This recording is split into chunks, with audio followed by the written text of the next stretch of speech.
Every single time you click a link, post a photo, or stream a show, you're plugging into this massive, invisible web of connections. But how does that actually work? Well, in this explainer, we're going to peel back the layers of the internet, starting with the network that's literally right there with you, and zooming all the way out to see how the whole world gets connected. It feels like magic, right? Instantaneous. But that one little click kicks off this incredible chain reaction. Your request has to travel from your device, out of your house, probably across oceans and continents, and then all the way back again. So let's follow that data on its journey, step by step. The easiest way to wrap your head around this is to think of networks like those Russian nesting dolls. We're going to start with the very smallest one. That's the personal area network that's built just for you.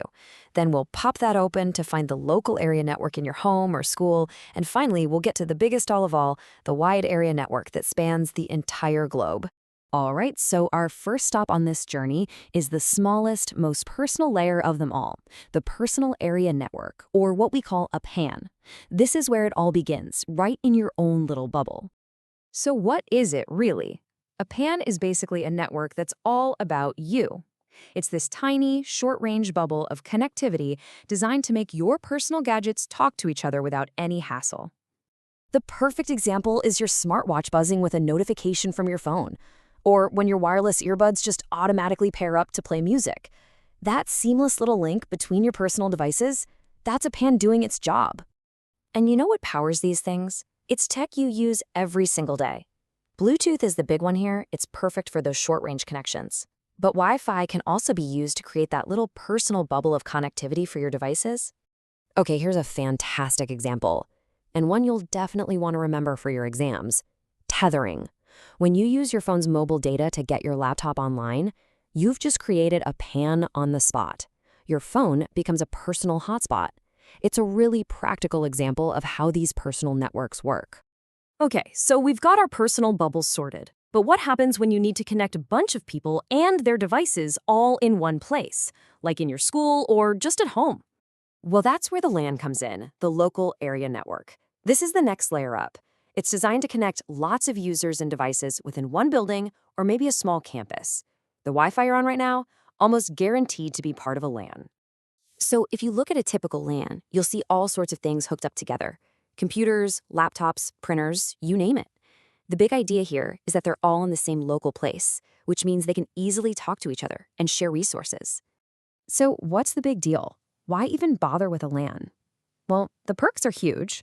You can have one printer for the whole building, you can share files without needing a USB stick, and everyone can jump on the same internet connection. It's all about making collaboration and sharing super easy. But wait a second, with all this information flying around, how does it not just turn into a giant digital traffic jam? Well, every network needs a traffic cop, and that is the router. Its job is to look at every piece of data, figure out where it's supposed to go, and make sure it gets there. So our router's doing a great job managing traffic inside our building. But how do we get out of the building and connect to, well, everything else, the entire world? That's where we get to our biggest final layer, the wide area network. A WAN, or wide area network, is what connects all those individual LANs together, even if they're in different cities or on opposite sides of the planet. And the biggest, most famous WAN of them all? Yep, you guessed it. It's the internet. So how does your local network actually plug into this global one? That's where your internet service provider, your ISP, comes in. They're the ones who provide the physical connection, running cables like super fast fiber optics from your school or home out to the rest of the world. Now, inside your LAN, you've always got this choice, right? Do you plug in a physical cable, an Ethernet cable, or do you go wireless with Wi-Fi? It's a classic trade-off and something that often comes up in exams. A wired connection is usually going to be faster and more secure, but you're stuck in one spot. Wireless gives you freedom, but the signal can be a bit flaky, and it's just not as secure. All right, we're in. We're connected to the global internet. But hang on, with billions of devices online, how on earth does a message from your phone find its way to a server halfway across the world? It's not magic, I promise. It all comes down to having a clear address and a set of rules or protocols that everyone agrees to follow. And this is where things get super interesting, and it's a really important distinction to make. Every single device has two types of addresses. First, you have the IP address. Think of this like the mailing address for your house. It tells data where to go, and it can change if you connect to a new network. Then you have the MAC address. This is like your device's unique, permanent fingerprint. It's burned into the hardware from the factory, and it never, ever changes. Yeah, that postal analogy is honestly the perfect way to think about it. The IP address gets written on the outside of the digital envelope that's carrying your data. Every router on the internet acts like a post office, reading that address and sending the package one step closer to where it needs to go. Okay, so we're connected and our data knows its destination. But for us, for the user experience, two things really, really matter. Is it fast and is it safe? Let's break down what makes a connection feel speedy and how we keep it secure. First up, speed. Let's talk about bandwidth. The best way to think about bandwidth is to imagine a highway.